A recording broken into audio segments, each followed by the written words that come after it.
नमस्कार।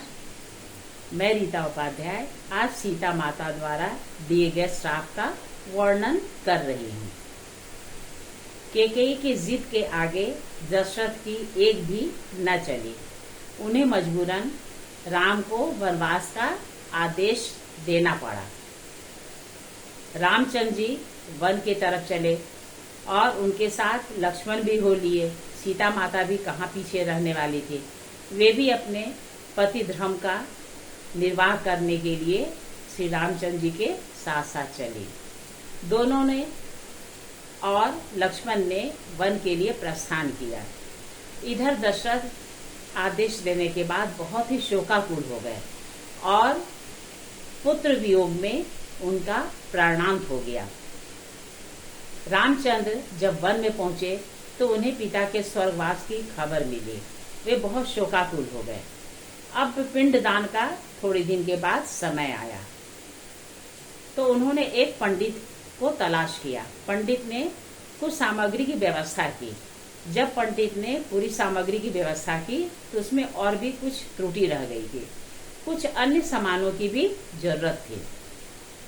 उन्होंने श्री रामचंद्र जी को कहा कि कृपया पास के गांव से आप सामान ले आइए। श्री रामचंद्र जी पास के गांव में सामान लेने के लिए गए।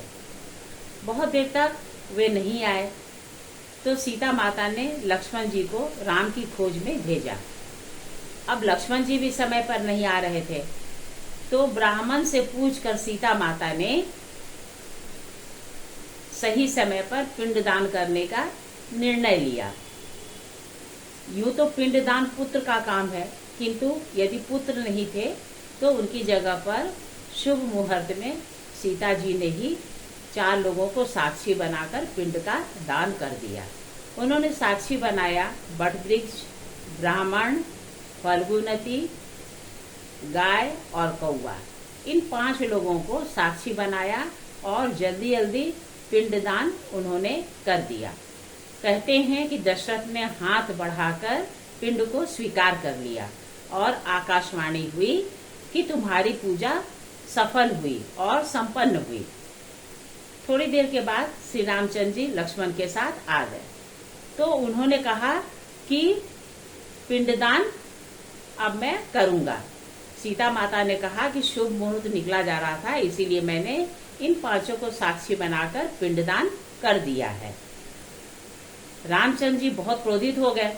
अब उनका क्रोध देखकर 4 लोग तो इस बात से मुकर गए। ब्राह्मण, कौवा, गाय और फल्गु नदी। सिर्फ वट वृक्ष ने सीता माता का समर्थन किया, उनके पक्ष में अपनी गवाही दी। अब सीता जी को बहुत क्रोध हो आया। उन्होंने गाय को श्राप दिया, कहा कि तुम कलयुग में इधर उधर भटकती फिरोगी और अखाद्य पदार्थ खाओगी।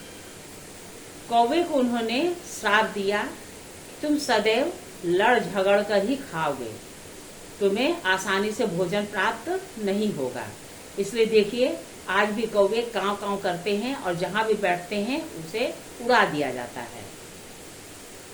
फल्गु नदी को उन्होंने श्राप दिया कि तुम अंतः सलीला ही रहोगी, कभी कभी तुम्हें जल दिखाई देगा किंतु तुम जल्द ही सूख जाओगी। फल्गु नदी जो गया में स्थित है उसकी यही कहानी है। वह अंतः सलीला है और कभी बाढ़ के दिनों में पानी आता है तो तुरंत ही नदी सूख जाती है। ब्राह्मण को उन्होंने श्राप देते हुए कहा कि तुम कभी भी संतुष्ट नहीं रहोगे, यजमान तुम्हें चाहे जितना भी दे दे तुम सदैव असंतुष्ट ही रहोगे।